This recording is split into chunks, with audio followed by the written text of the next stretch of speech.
I'm James. I'm Dan. And I'm Josh. We're the Ragamuffins, and we're going to do a little preview of Download Festival 2024. Third year in a row we've all been together. Very much looking forward to it. You can check back our vlogs that we've done the previous 2 years. Shall we kick things off by talking about our thoughts on the three headliners in general? Yeah. Sure. I think that's a good shout. It's something that's often disputed by Download goers and even people that don't go to Download, just to like mix things up a bit. And it's a topic that always gets sort of, I think, the most intrigue and the most sort of debate on our socials and on our channel. So where do you stand then? I think it's fine. I don't think they're like, look, you can't compare them to the likes of Iron Maiden and AC/DC and bands like that, because no, they're not on that level. But there's not really a lot of bands that are on that level anymore. I've always felt like the right direction for Download to take is probably to sort of diversify their lineups a little bit, go for a few more bands like a Fall Out Boy, like a Queens of the Stone Age. And sure, if they need to, they might need to cut down on the price and on sort of the number of people that are going. Kind of downsize the festival. Yeah, at least for a few years until sort of rock music's sort of back on top again, until there's bands big enough to play to 100,000 people. Which I agree, like Fall Out Boy and Queens of the Stone Age probably aren't big enough to do that, but at Download, when sort of everyone just sort of comes together for this one weekend, then why not? I think it's great. What are you thinking?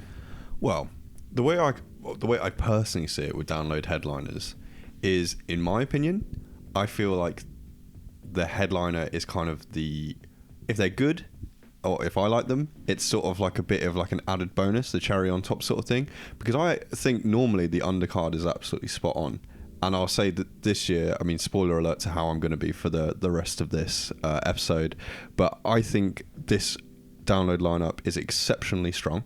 Agreed. And it's then strengthened by their headliners, in my opinion, because I feel like it kind of covers a spectrum of alternative music.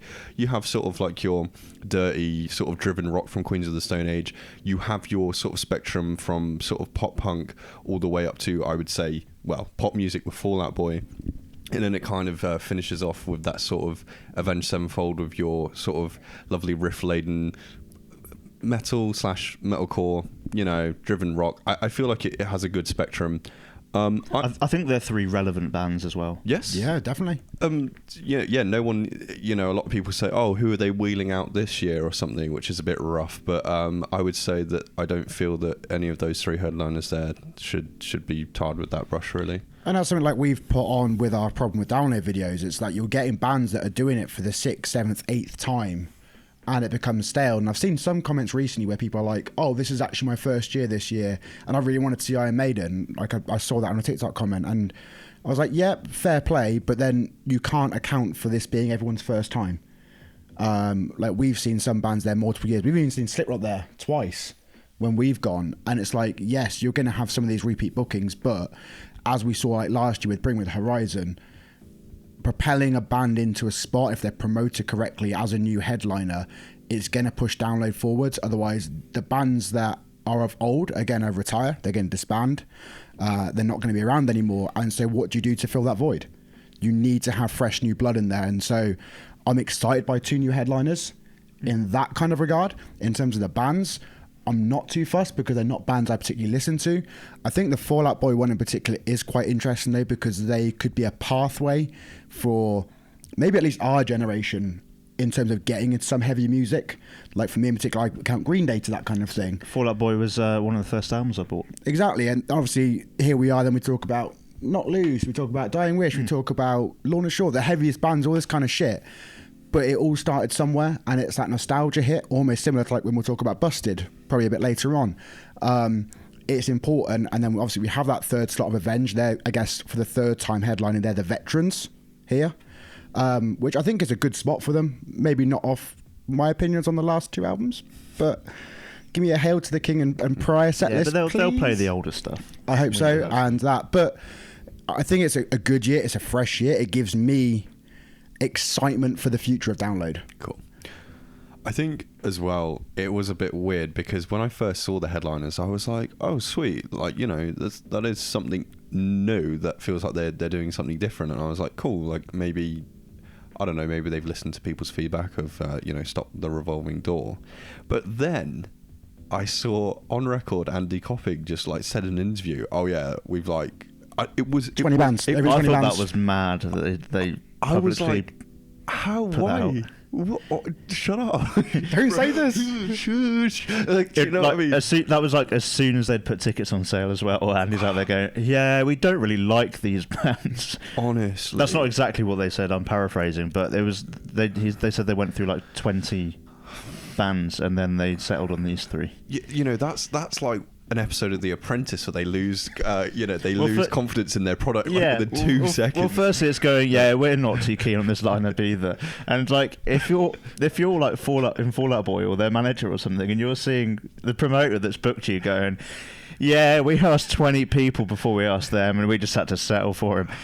That's not going to get fully full of confidence and make you think you've got the faith to headline the festival. But there you go. I think the nice part as well is that, in a way, for those two, with Queens and with Fall Out Boy, they almost kind of they have a point to prove with it, because a lot of people have said they don't really have a place at a metal festival and things like this. But I think you see that needs to stop. It's stupid. Download isn't a metal festival. It's not. It's more than that. And I think, in a way, maybe it was similar, maybe it won't be, but so many people doubted Bring Me last year, and they proved everyone fucking wrong with that set.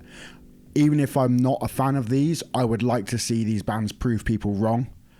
And kind of all these doubters and people that are kind of, I guess, maybe want the staleness of Download every year. I don't know. But to have this pushing forward, I think it's so important to be doing, because otherwise we're just going to get stuck in the mud and we ain't moving forward. Yeah. People love to complain, and I feel like if you're still complaining about this one and you're complaining about the revolving door, what do you actually want? It's like that bit in The Simpsons where they're doing the itchy and scratchy consumer feedback thing, and they're like, well, what do you want? What do you want? I'm going to buy you a t-shirt that says it's like that bit in The Simpsons. Sure, I think I'd wear that every day. You would? Because I could, yeah. Normal life, I can bring back to The Simpsons a scary amount, to be honest with you. I mean, it's known for predicting things, isn't it? There we go. There we go. What if it can predict next year's download? But shall we look below Queens of the Stone Age on this Friday? Yeah. And see what tickles our fancy? So, shall we start with this main stage? Main stage, yeah. I mean, not all for me personally.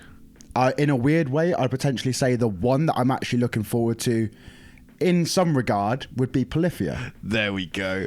I haven't really listened to them a lot on record, to be honest, and I've heard a couple of songs. Mm-hmm.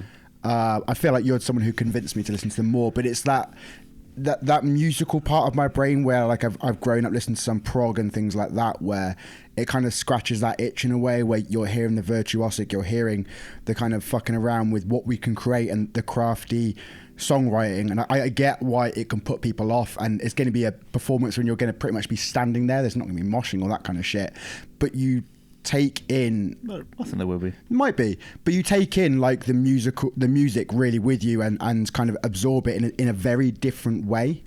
And so I'm intrigued to see that and hear that and experience it, I guess. Something that could be cool about that set is the potential for guest appearances. Absolutely. Yeah. Because they've done a lot of features with other bands.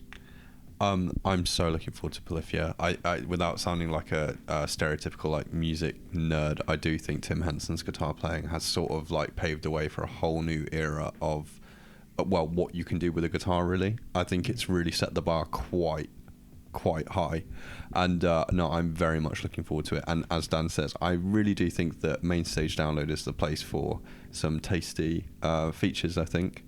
So yeah, that'll be tasty. I'm really looking forward to it. Everyone else on Main Stage there you're excited by? I'd say I'm going to be critical here, but only because it's not to my kind of taste. A lot of this day on the main stage feels a bit dad rock. Yeah. Which is fine. Again, it has its place. This lineup has a lot of diversity on it. And I think there's something for everyone on there. And that bit's not for me, but it's for some people. Although I'm partial to a bit of Royal Blood. First 2 albums slapped. Sorry, I've just been drawn to the Opus stage there, if that's all right, if I can just chat about that. Let's go. Are we still on the main stage? Let's go Opus stage. Talk to me, Josh. The thing is, though, when I was doing my prep for this earlier, I was like, oh, sweet, Mr. Bungle, Soft Play, and Heilong and stuff. And then I was like, I don't think I'm going to be able to really see any of it because of how stacked the Dogtooth stage is, but we'll get to that in a moment. Mm-hmm. But Heilong or Heilong, however you pronounce it, was one of those acts where at first I'll admit I didn't quite get it. I don't know if you guys know too much about them, but they're sort of like a multinational sort of like big collaborative project where they kind of they call their performance rituals, I think similar to what Sleep Token call theirs, but this Never one heard of them. does feel a bit ritualistic, I will admit, with what they're sort of like chanting and throat singing, and it's very hypnotic. It actually does kind of put you in a bit of a trance.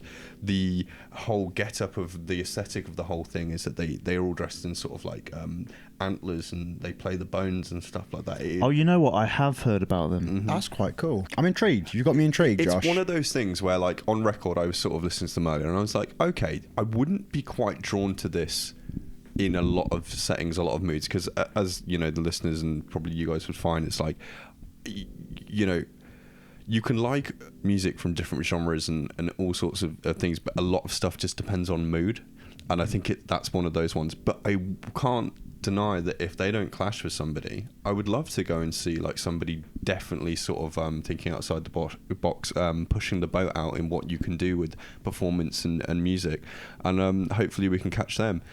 And before that, we've got Mr. Bungle, which is another one who does exactly the same thing. So that's Mike Patton from Faith No More. And I think Scott Ian from Anthrax is the guitarist, and potentially they might have Dave Lombardo from Slayer. I'm not sure. It's a bit of a super like a weird supergroup there, isn't it? Yeah. But, you say weird for Mr. Bungle. Like, I'm pretty sure at one point they actually just released a death metal album or something just because. Because why not?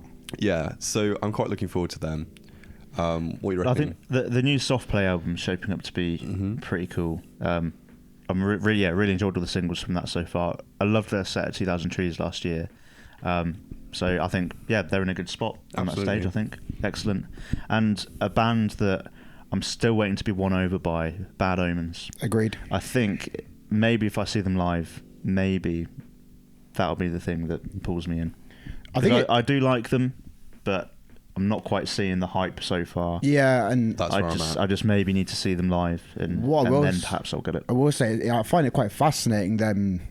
I'm not aware of obviously when they might have played Download before, but as a second stage headliner, after definitely not being there the past few years, I think that's quite a strong one, and obviously it's a testament to how big the fan base has become. Some be it a little absolute nuts and obsessive and all kinds of issues there. However, a little absolute nuts. A little. I'm trying to downplay this a little. It's like an oxymoron there. I know. Within. But I think it's going to be interesting to see the crowd they pull, of how big it will be for a second stage performance, and how that can affect other bands throughout it. I think I'm intrigued to see some of the live performance, because I've seen clips and they look good, but similar to you, I'm yet to kind of be fully sold. I've listened to songs and can be like, yeah, I can vibe with this. It's decent. It's all right. It's within like a lot of the wheelhouse of music I listen to in general anyway. But there's kind of something that's not got me there yet, and I'm not quite sure what it is. And like you say, maybe it's the action of just seeing them live. I don't know. But all I do know is that if they clash with the Avalanche headliner, I won't be seeing Bad Omens. Because I will 100% be seeing Busted. That is my childhood. I cannot fucking wait. I'm going to be singing along to all of the songs. We're starting pits for Air Hostess. I'm a crowd surf. What I'm going to find hilarious is that you're going to be in essentially a metal fest. Let's just put it as that for the broader term. You're going to have everyone in black t-shirts, tattoos, piercings, drinking mead from like a horn, and they're going to be singing Busted. How fucking hilarious is that going to be? Like, the people you look at who, if you walk down the street, they look scary, they're going to be singing along to like Crash the Wedding. And you know what, everyone that I've seen online saying Busted really has immediately been put in their place by a number of people going, mate, best band on the lineup. And I don't necessarily agree with that, but I think it's going to be a really good time. I think there's going to be hordes of people at that. They shouldn't Is it be on the in a Avalanche tent? stage. In a tent. Well- And I spoke to a mate who saw them at the Cardiff Arena, and I turned around to him recently and said, I'm seeing Busted in a tent, and he was very jealous of that. It's going to be like Electric Callboy all over again. Yeah. And Spirit Box. Spirit Box, yeah, that was packed. That was packed. Yeah, it's going to be rammed. It's going to be a Get special there early one, if you want to be partying with 100%. Busted. I cannot wait. But maybe you will get there early to party with Busted, because maybe you'll already be partying with Wheatus. All you teenage dirtbags out there. Do you know they played at our local venue, Fat Lil's, Yeah. a number of years ago, Yeah. Actually, Yeah. Jesus, which would have been like, 150 people probably. bloody And hell. apparently, I wasn't there, but they played Teenage Dirtbag at the start of the set, in the middle of the no. set, and to close the set. Oh, fair play. So maybe that's what you can expect from their download set as well. Jesus. Well, I respect it. I respect the hustle. anyone on the Avalanche you're intrigued by? To be honest with you, I want to, if I can, I'd like to see a bit of Bayside. They're sort of one of those bands where like, I think everyone has these kind of bands where some of the stuff they're like super into, and you're hoping that all of it's kind of like that, and then it's just not, and it just doesn't do anything for me. But I mean, if I can, because you'll see in a moment that I think the Dogtooth, for maybe This Is the Friday, I think is maybe the strongest, in my opinion. Vukovi are a band that I still don't think I've managed to see live yet. I'm Mm. pretty sure they've always, as much as I've wanted to go and see them, they've always clashed with someone that I've like a 10 out of 10 band for me that I've always desperately wanted to see. So maybe this is the year that I see Vukovi, Maybe. because I like them. They're good. Yeah. No, it's great booking as well. Have them on the day with like Royal Blood and all the sort of rocky stuff on the main stage as well. I genuinely think Yeah, Vukovi- this feels like the party stage. Like while you've got, it's like that year at Slam Dunk where they had the dad stage, so you could just go and dump your dads Yeah. in the dad creche Yeah. and then go and party. It's a bit like that again. Just go and put them on their folding chair on the hill, and then you can go and party with Wheatus and Busted and Vukovi and Dream State. That's the other one. It's like, I mean, friends of the channel, we've done Perfect Gig with Jesse. We saw them recently in Oxford, like local for us. To see them, I think they're playing quite a few festivals this summer as well, just making the rounds. And I guess the kind of, in a way, resurgence they've had recently, with like the mini album they put out in January, which was very good. It's just good stuff to see, and it's another great addition, I think, to download. But I think it's time that we give the reins to Josh to talk about the Dogtooth stage on Friday, because I know he can't wait. Yeah, I am. To be honest with you, I think it's everybody on that Dogtooth stage that I would preferably want to see. Maybe apart from the band Health, that I haven't really managed to resonate with. Right, let's get into this. He's leaning in. So Urn is one of the ones that I spoke about in the Bloodstock preview, where I feel like they're one of the ones to watch in terms of what they're doing. I don't know how they're quite managing to fill that sort of gap in an already very crowded market with the sort of metal that they make, but it just works. Froze Mode is one of those ones that kind of is a little bit like oxymorons, spelt a bit funny. They're really interesting. It's sort of I feel like what Asteroid Boys were kind of doing back in sort of like 2014 or whatever it would have been, is kind of they're sort of There's the a new... few like Hadouken vibes as well, I think, coming from them. Yep. Oh my god, Hadouken, they should reform. Hadouken, if anyone from Hadouken or knows Hadouken is watching this, like, what happened to them? Where are they at? Come back. Yeah. Probably in like finance or something. I do an actual grown-up job now. And then the band that possibly I am most looking forward to over the entire festival is none other than the Callist Boys. Oh my goodness. Right. The Callist Boys is like an act where basically if you're ever sitting there and you have the thought crosses your mind, oh, I think that they've completed metal. I think they've completed metalcore, mathcore, whatever you want. I don't think anything else can ever be done. It's done. Finito. Do you want a bit of violin with that? Do you want a bit of violin with that? Couldn't say it better myself. Chuck in some violin, chuck in some sort of like, I don't know, a jazz breakdown here and there, and or a big old long sample that probably has no place being there, but it just fucking works. The Callist Boys is like a beautiful sort of like chaotic frenzy of just goodness, and I want nothing more than to absolutely just let them swallow me up for half an hour and spit me back out at the end in sort of a crumpled heap as I'm just like, what the fuck just happened? But that's the beauty of live music. That's the beauty of people always pushing the boundaries of what is bored. Like, a lot of people say the violin sounds like shit at the end of the day. Like, we can't deny that, but they just make it work. I don't know. I could probably just gush about the Callist Boys all day. So I will. No. I could, but I won't. I mean, I've got places to be too. So head to the Ragamuffin Club in the link in the description for a full day-long video of Josh talking about the Callist Boys. I mean, the band's following that as well, like Zulu, Ithaca, Speed, Scowl, Make Them Suffer. That's just an insane run. Brilliant, yeah. I mean, from that lot, particularly, I'm really excited for Make Them Suffer after seeing them support Stray last year. I remember coming out the pit and speaking to you, and I was like, fuck, I knew a lot more songs than I realised.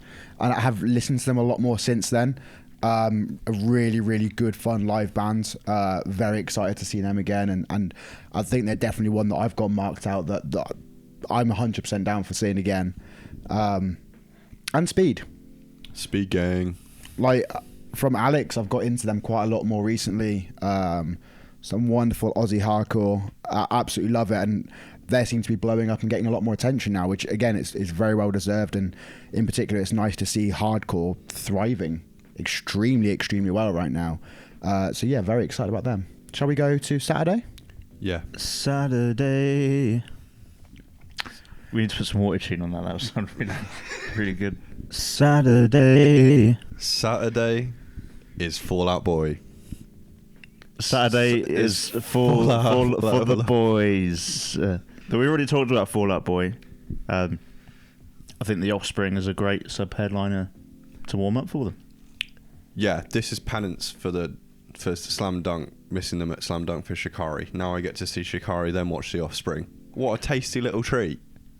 Shikari on the main stage as well is going to be excellent. Mm-hmm. The production they were bringing to shows last year, even just the festivals, like lugging all that production around with them. And then the Wembley shows looked great as well. Download main stage. You know it's going to be a good time. What more could you ask for? Such a deserved slot, in my opinion. I reckon in the run-in to do a secret set in the village as well. They seem like the kind of band who'd do that. Yeah, I think that's viable. I'll go down one more and I'll say Baby Metal. I've got a friend that listens to them a hell of a lot. Plays it whenever I'm in the car with them, and it's just become like some of it earwormy, and it just kind of stays in the head with it. And the production that I've seen from things like that, obviously like the collab they did with Bring Me elevated them and kind of made me more aware of them, I guess. But I just kind of feel like it's a bit of fun, and it's part of kind of one of those bands that it's like, it'd be nice to stand wherever you are in the field, have a drink, and just kind of have a bit of a bop along. And it's going to be high energy, it's going to be enjoyable, like have an absolute laugh with it, and I'm kind of looking forward to that. Honestly, my advice to anyone watching this who still isn't quite sold on the concept of Baby Metal, don't underestimate them. Like, genuinely solid performers, but at the end of the day, it all comes back around to the fact their riffs are fucking heavy. True. There is bands on this lineup that are probably aiming to be heavy and stuff that probably don't come close to the heaviness of Baby Metal's riffs, and I'm happy to say that, put that on record. Signed, sealed, delivered, baby. It's in a way it's a shame to see Frank Carter and the Rattlesnakes solo down on the main stage. They seemed to sort of do a rally cry when we saw them on the Opus stage. Was that last year? Or the year before? Might be the year when before, we last saw them playing on the second stage, they seemed to have like intentions to be like future headliners, and maybe they still are, but to go from it feels like a downgrade, I guess is what I'm trying to say, going from headlining the second stage to sort of middle of the day Fifth on the main stage. yeah. Doesn't feel like a big slot for them. And yeah, the new album wasn't that great either, but they put on a good show, so I'll probably still go and see them. Frank, I've been a fan of you since Gallows. I liked Pure Love as well. But that new album absolutely fucking sucked, and it was so thirsty. The man is thirsty. Get him a drink. You know, He needs some milk. He needs some milk. Right, Opus stage. Opus stage. How to discuss? Well, I mean, A band called Pantera there. Oh, there's also While She Sleeps. We love them. I fucking love Sleeps. I can't fucking wait for Sleeps. To see them in a good logo spot after Ali Pali last year, the production they had was insane. So I'm really hoping they bring that across. I'm gassed. New album was not ideal. Was not what I kind of wanted at one of my favourite bands. But again, not every band's going to release every single album that you're going to love. You're going to have favourites out of these. You can't expect any band to hit 100% of the time in a way, just for you personally. But that same music is going to appeal to someone else in a completely different manner, in a different way. That doesn't dispute the fact that I fucking love this band. I think this will be like my 11th time seeing them live, which I'm pretty fucking happy with. Christ, I remember seeing back at Bully in Oxford at a very small venue, travelled to Birmingham, all kinds of places, and to see them on second stage at Download kind of makes you feel proud in a way. Like to see that logo up there and not just a little bit down lower. So I can't fucking wait for that. I am so delighted for Harriet being on the second stage at Download Festival. They deserve that. That is so well deserved, and I think they're going to win over. I mean, they're winning over people left, right, and centre at the moment. But I think the exposure of opening the second stage will bring them like. That's going to be a time when people first walk into the arena, and at the first stage that you see at Download is that second stage on the left-hand side. So I think they can pull a few new people in. Was it 22? They were the first band that they saw? were the first band of the whole festival on the Dogtooth stage. And you think of that's 2 years ago. Yeah, now they're opening the Opus stage, which is nuts. Amazing. That's amazing. That and you just know that a new album's going to slap. Come on. There is like a quadruple sort of smash, smash, smash, smash here with Tom Morello. You see him smash times 4. Yeah, smashing it. Smashing his fucking jack lead into his hand for a bit. That's another one that has potential for guests, I think. Yeah, definitely. And then did that song with Bring Me the Horizon. And like, if you want to talk silly gimmicks as well, I'm only joshing, but Slaughter to Prevail. I love a good gimmick. It's funny because his name's Josh. No. If a man is going to shout without microphones, people still be able to hear him. I'm down for that. Yeah, go on, Alex. Try and do that from the massive second stage. I dare you. I'm going to stand right at the back by the burger van. Can I hear you? If I can still hear you, yeah, sounds terrible. Then fair enough. Right. Carnival is somebody that I've been meaning to see for years. It's like, I mean, I'm probably preaching to the choir here, but if you like anything progressive, sort of like Tool, or maybe a band like Tool, then Carnival is absolutely... What about Tool? Oh, shit, yeah. If you like bands who sound like Tool... Kind of Tool. Yeah. You see, it's all there. Okay. It's Tool there. Stop being such a Tool, man. Come on. Yeah, no. Carnival. They sound like Tool, and you'd be a fool to miss Carnival. Hey. How cool. Be From Within. They were on the Dogtooth stage a couple of years back. Yeah. And Josh wasn't able to see them. I was not able to see them because I wasn't tall enough. You must be this high to see Bleed From Within. No. The tent was absolutely packed, and that's well deserved. You know, they were a band who really have sort of like put the work in, put the mileage in. I think they went away from a bit. They've come back, and I'm so glad that still their sort of like their trajectory seems really quite strong. I think Bleed From Within, if you like your sort of like, well, decent metalcore. I also like the fact that he delivers vocals where you can kind of still make out every single word. Yeah, there's enunciation there. I love that. I've always sort of resonated with that, and I think they do that to a very fine art. I want to say we saw them supporting Trivium in Oxford. Oh yeah, and they were fucking good. Yeah, I was like very pleasantly surprised with it. Not that I expected anything bad, but just hadn't really delved into it too much. But I remember coming away from it and just being like, "Fuck, that was incredible," and blown away by it. So very much looking forward to seeing them again. I'm so sorry to deviate from this, but that was the show where somebody tapped us collectively on the shoulder as we were like pretty far back in the room, made eye contact and said, "Sorry, we're getting pit." And I've never been able to forget that. No, it gets referenced all the time still. We're getting pit. When who's it we saw recently at O2 Academy? Boston Manor. Boston Manor. Straight away, it was coming out. Sorry, we're getting pit. I wasn't even there, and I'm referencing it. If that was you, then sort your life out, because that was cringe as fuck. like what, you took years of my life with that one. Right, Anyway. Avalanche Stage. Way to alienate the fan base. Avalanche Stage. I mean, Holding bloody absence. Fuck yeah. There's no more to say. No, just gassed. Can't wait for it. We'll kind of sneak down a little bit now, because for me it ties it in together. But on the Dogtooth, you've got Alpha Wolf, and with that Lost and the Longing EP, they've said they've wanted to do it before, but they've been at festivals and they've been on different days. We're on the same day. I mean, the official clashes aren't out yet, but Download, don't fucking book them at the same time. Give them a bit of time between, because I don't want to have to miss some of one of their sets to get back and forth. They'll be fine. And let's get these collabs happening. Let's get Aching Longing with Lockie. Let's get 60 Centimeters of Steel with Lucas. And that will probably be like my little mini highlight of Download Festival. I think Alpha Wolf might be... Alpha Wolf we'll talk itself, which we'll we'll talk get about to. them more in a minute, but they to might have, be the... have that back and forth off that nice. EP, that would be fucking incredible. And probably a once-in-a-lifetime opportunity. I think seeing Holding Absence sandwiched between Silverstein and Billy Talent as well is like a testament of, like, they're that band now.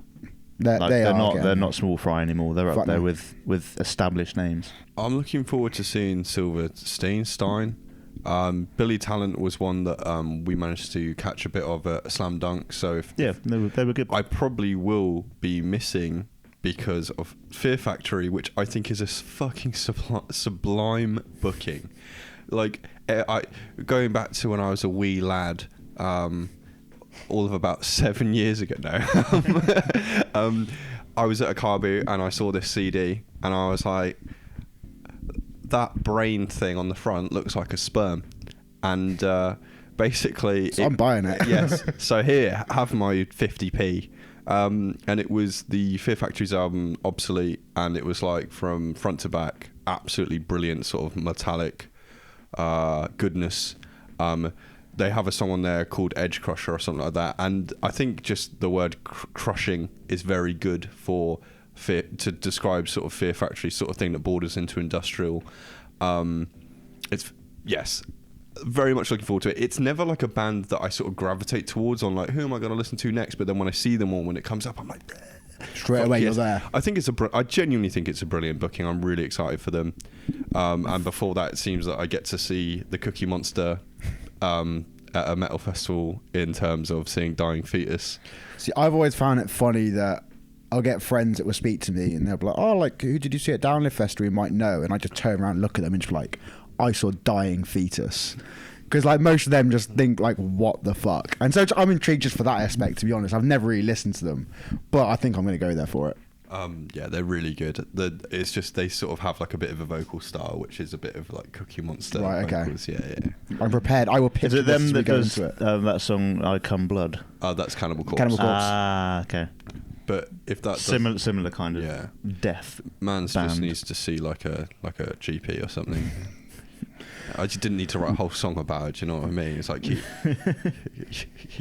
it to yourself, buddy. Seek medical attention. Oh wait, sorry, that's my doctor's notes.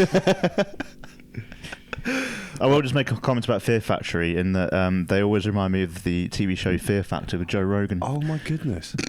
Wait, he was the presenter. Joe Rogan, yeah. That was that thing where they'd be like, "Do you want money?" They'd be like, "Yeah." It's like, "All right, we're just gonna waterboard you now." Yeah, no, exactly. What are you scared of? You know, jumping from like really inadequate heights. Do you want $1,000 to do it? Yeah, all right. I'll do it. Before Dying Fetus, there's also Dying Wish. There's Dying Wish, who I'm excited to see again. They were fantastic when they supported Counterparts. Let's bring it back to Alpha Wolf. That's where I'm coming with this. They might be the band that I'm most looking forward to on the whole lineup. If I'm going with a single band, 100%. Really? Yeah, I mean, if you haven't seen, we did our review of Half a Million Things, which at the minute, at time of recording, is my album of the year. It fucking slaps. We talked about it in it, I think, with a lot of metalcore sometimes can become so generic and you don't get things that branch out. I mean, you could label some of Alpha Wolf in particular, this latest album with songs like Suck to Suck in particular, where it's starting to branch out, like maybe new core, new metal vibes and that kind of thing. But there's very few bands within the major metalcore scene that create something different, something exciting, something that makes them stand out from the generic scene of what a lot of it can end up being. And for me, they just do it so perfectly. The Half Living Things I can listen to front to back, no skips, and will repeat and repeat and repeat. Ever since it's come out, I've been rinsing it constantly, listening to it wherever I go. I'm half expecting them to be probably one of my top 3 in Spotify listens this year, the amount that I'm listening to them. I think, bearing in mind, there's bands on this that I love and bands that I've seen before. For a band that I haven't seen before and the excitement I have for it, this is literally the set where I have to be there from start to finish. No exceptions. I've got to be there. Yeah, you've summarised basically all my thoughts Fucking on it love as well. Alpha Wolf, yeah, man. it's just going to be sick. Never seen them before. This is the opportunity. Let's fucking go. And even like you say with Dying Wish, bring it to that, when we saw them support Counterparts in London last year, I think, at first time seeing them, and I was blown away by how good they were live. Absolutely fantastic. Emma's vocal sounded phenomenal. Symptoms of Survival, I think, is a underrated record. I think it flew under the radar a little bit, and there's some absolute bangers on there that don't get enough credit, I think, just from Fragments being such a good album as the debut. So very excited to see them again, for sure. Guilt Trip is solid as well. Yeah, absolutely. I've not seen them live since they dropped their album last year, so I'm seeing them forward to next week. Can you see next week? Landmarks, Dead Wears Prada, okay. like Monster Flames, and Guilt Trip, which I'm fucking gas for. If you like your twirly whirlies, as in twirling your legs and arms around, Like this guy. then Guilt Trip is certainly the set that you do not want to miss. You know, the sounds of people's like head hitting the concrete when we saw them at the Fleece in Bristol. Concrete. Yeah. Supporting Stray from the Path. They, safe to say, they go a bit hard. I've got a core memory of them being the first band that we saw at Outbreak Festival as well, and that being like our Christ, introduction to. Okay, so this is how this weekend. Oh, we're at a hardcore festival, right? No, definitely. I think that's very good. Any others on that stage? I think Celestial Sanctuary is one that I was checking out today, who certainly was creating quite a spectrum of sort of driven, like sort of death metal, thrashy stuff. I think that's a great booking. Calvin Louise, shout out Calvin Louise. Shout outs They're to cool. Calvin Louise, yeah. The final day then. Sunday. Sunday fun day. Now, Sundays are for the boys. I think there's a couple of big standouts on this main stage. Mhm. One of them is Limp Bizkit. see, this is an interesting one. I'm a new metal kid. Like, I fucking love that genre, but I never really listened to them and got into them, and so there isn't that like desire too much to go and see it. Like, I know a lot of the popular songs, but for me, it was never a band that I quite, I guess, like meshed with in a way. I know what you mean. Like, I don't love them, but you just know that's going to go off. It's going to be, I mean, seeing like live videos in particular and this kind of resurgence they've had in a way the past few years, it's going to be a fucking party. And I wonder, a little, maybe mini prediction, that off the back of how that set could be, potential future headliner. Maybe. Maybe, baby. Maybe, baby. Maybe, baby. But what we do know for certain is it's going to be Sum 41's final ever UK festival appearance, and potentially the last time we see them. Sadness. That's childhood music it'll I be grew fun. up with. Yeah, Absolutely. that will be quite sad. But I mean, we make that a party. Let's go out with a fucking bang with it as well. And you kind of have that rolling through again then with Bowling for Soup. Like, there's a certain kind of genre here and a certain maybe era of music with some of those bands there where it kind of fits our demographic quite well in terms of what you grew up listening to, like we said earlier about pathway bands and all that kind of thing, what became popular. It's quite nice to kind of see, like, even within that in itself, just like more diversity compared to maybe prior downloads that we've had before, which is lovely. I'm going to throw it to you because I know you're a Creeper boy. Don't be so rude. But I do like the band Creeper.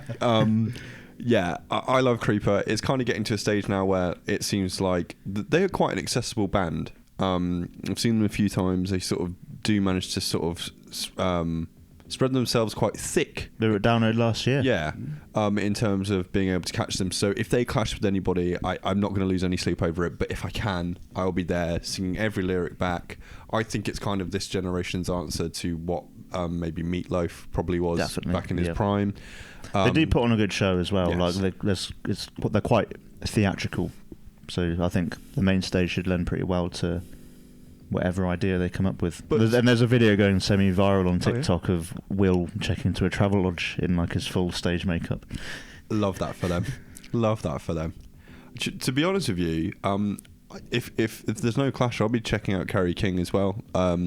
You know, I didn't manage to get to see Slayer's last ever UK show due to that horrendous clash with Tool at Download 2019. We walked away from it and heard Raining Blood as we were going back to the tent. Oh no, boys! I remember that distinctly. We were like, should we try and watch Raining Blood? And then we were there for maybe about 15-20 minutes, and then we're like, fuck it, let's go back to the tent. One more song. And literally, as we were on the walk back, we just heard do do do do do do do. I was like, It sounded good though. Shit, okay, that's Slayer. We heard Slayer live. Yeah.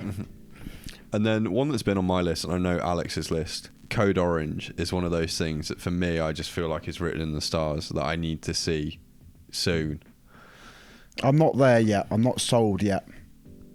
I don't know what it is. It's not got me. I want it to in a way though, because there's so much there I think that could, but I don't know what it is. There's something that's not getting me over the edge for that. The last time I saw, and I think the one time I've seen Code Orange live, their vocalist was still the drummer. Oh. He's now as permanent frontman, and they've got Max Portnoy behind the kit. Exactly. So, could be interesting. Very interesting. We missed a chance to see them at Download recently because they pulled out. So, let's hope nothing bad happens this time. When we go to Opus, I mean, Machine Head are kind of that middle-aged bands that kind of suit that demographic in a way, where you've kind of got your patch jackets and everything. It's like your older head. I think that kind of counters against maybe some 41 or kind of like a bit more like nostalgia, where it's kind of a bit more accessible. So I think for the people that complain about Download and about some of how this lineup is, yeah, they've got Machine Head. Yeah, shut the fuck up. Like they're there for you. Enjoy, go for it. Riffs for days. Like I think they're really good. I think this will be quite tasty. I think their last album actually was fine. It was fine. It was fine. Yeah, that was a real glowing review, wasn't it? But no, yeah. I think I saw that on the ad actually for the Machine Head album. Listen to this. Fine. It's fine. Then underneath that we've got Corey. We couldn't book Slipknot, so we've just got one of them here for you. Fucking hell. I mean, as much as I love Not, I don't like Corey's solo music. It just doesn't hit. I like some of it, but the appeal to me is to go and see Stone Sour. Is to go and see Stone Sour songs that I'm probably never going to see live again with their like kind of permanent hiatus. Like saw them perform. That's a good point. Like 2013. if you're taking a break from Slipknot for the summer, like take one of your other bands on they're festival run. Kind of. I think they're just pretty much done. Boo. Which is it's a shame. Like it was Alex's first ever gig actually. We're seeing Stone Sour. And yeah, there was like great experiences with that. We met Corey. He was lovely. It was very cool. But yeah, there's kind of sadness. I'll never see some of those Stone Sour songs again. So that's the only thing that's really drawn me to it. Otherwise, to be honest, on this stage right here, it's all about Electric Callboy for me. I'm fucking gassed. Like seeing a few of their songs last year before I think having to run off to get in a good spot for Not. And I think catching a bit of their set at Slam Dunk the year prior, maybe. I watched from a distance, like if I recall correctly. It's an album, Techno is an album that I absolutely love, and I've started delving into even more of their catalogue. I've watched so much live videos probably in the last couple of months and just getting so excited for this. Again, in a way akin to baby metal, it's fun, it's a party, you're going to have enjoyment. You can't take it as seriously as some people do, and it's like, oh, it's not proper metal or that kind of bollocks. Just go and have fun, enjoy it. and it's something incredibly. You will enjoy it. You will enjoy it. Enjoy it. There's some like great songwriting within it. Like, just go and enjoy. Thy Art Is Murder is another one that I'm really excited to see. I think that's going to absolutely go off. But also, sorry, I just want to circle back. Yeah, just have fun. Stop being such a whining little whinger. Like, you know that crying baby over there? Yeah, you hear that? That's you. Sort your fucking shit out. Is your glass half full? Or is it half empty? Because if it's half empty, you only get one life. I think it's jealousy, honestly. Yeah. Half the time. Where are you? Where's your fucking Opus stage booking? You're not angry. You're not angry that band's been booked. You're angry that other people are having a good time and you're not. At the end of the day, if you don't like it, don't go. But we're going, so we'll keep going. Anyone else? That was a bit, by the way. No, it wasn't. Basically, Alien Weaponry is a really fucking interesting and intriguing act. They have some fantastic riffs, but what's great about them, the sort of unique aspect, is that they use their native tongue from New Zealand. I think it might be Maori. I'm not quite sure, but it actually sounds like that doesn't take. I don't understand a word they're saying. Doesn't take a single thing away from it. I can still hear the fucking like hooks and stuff within the vocal delivery, and it's kind of like some of it's kind of like chanted deep from just sort of the chest and stuff. Alien Weaponry is one of those ones where I genuinely feel like, again, they're doing something unique the world hasn't really seen before, and I'm absolutely 100% on board. Like, it's so good. It kind of helps to prove to you that I feel like I've spoken to some people before, and if the music is not in their native tongue, then they just can't gel with it. But I mean, that's, in my opinion, I think music kind of stems beyond that. Is even if it's not in your actual language that you understand, music at the end of the day is a bit of a universal language. It's like with film, isn't it? Like, there's so many foreign films out there that are like brilliant. Just stick some subtitles on, give them a try, and you're fine. Same with music. Just enjoy the bits that you can make sense of. Like, it's not just the lyrics. There's melodies. There's all kinds of instruments being played. Just enjoy and take it in at that point. Avalanche stage. Well, these will pull out probably, so let's skip down to counterparts. Headliners, counterparts for the Avalanche stage. Imagine that. I would lose my shit. If they don't pull out, I mean, I'd be pretty gassed on that. I think they're one that I've always kind of wanted to see. They've always kind of eluded me. They're another one of those ones that I like some of it, and then some of the other stuff does fuck all for me. But yeah, don't pull a slammy D. But yeah, counterparts. Sounds painful. Oh, yeah, don't pull a slammy D, Bert. Okay, sorry, I can't alienate the fan base even more by rinsing the name Bert. Oh, for fuck's sake. He's got a cool second name though, McCracken. Bert McCracken. He should have been called Phil. And it'd be like a tarmacker or something. Fixing potholes. Counterparts. Seen them once before. Sick band. Loved them. Eulogy is a banger of an album. Can't wait to see them again. Most of their albums are bangers of albums, to be fair. Is that the right phrase? Who cares? They have multiple bangers of albums. Yeah, I'm very, very excited to see them again. I think we're an incredible live band, and I was incredibly impressed with, I think, how good Brendan's vocals were live. That kind of really took me by surprise. Not that I didn't expect anything, but it was just, I think you hear some vocalists sometimes when you see a band, then it sounds different or not quite what you expected, but this kind of just superseded high expectations I had, and they stand out as, I think, one of the best sets and best gigs that I went to last year seeing them. So very excited to see them again. A band that I'm happy to see booked as well is a band that I've sort of been following since they were playing sort of like 150 cap rooms. It's Tiger Cub, which is sort of like, they have this sort of like, for three guys, just like a kind of like dark brooding sort of like almost ambient in some ways rock sound. You know, you could strip all that bullshit back that I just said and just said they're like quite a good rock band, but like I feel their delivery and just their tones, just and the sound, the big sound that they get from three people is. They intrigue me of how they just seem to fit on any festival bill. That's a really good show, actually. Like they could play it like Truck at an indie festival for sure. They Trees could last play year? it Download. Yeah. They've So been you they've been at mentioned. Trees a few times. Yeah, they were good. They just seem to be able to adapt and fit in wherever they need to be. And then a band there as well, which sort of is the grand spectrum from what I've kind of been talking about with the heavier stuff, but it's Cemetry Sun, which, to be honest with you, I genuinely class that sort of music as almost like heavy pop. It's sort of like metallic pop, in my opinion. But the soaring, I'm a sucker for like a big soaring chorus, and I feel and a good hook, and I feel like those guys, it's sort of like metallic pop. It is big choruses, and I think is a good. You could see an act like that on a lineup like this is a really good palate cleanser for if you were going to be seeing the Black Dahlia Murder later in the day. I mean, on that one, I'd like to try and see Of Mice and Men again. I was very surprised with how good they sounded when they came to Oxford, which again was a surprise in itself that they played Oxford. Yeah. Kind of weird one for me, because obviously most people have kind of known about them for years, and I'd always heard the name, but I kind of fell into listening to them through, I think it was the pandemic, when they released the EPs. And so I'm much more kind of come towards it later as a fan and kind of like circling back around in a nice way. So it was really cool to see them.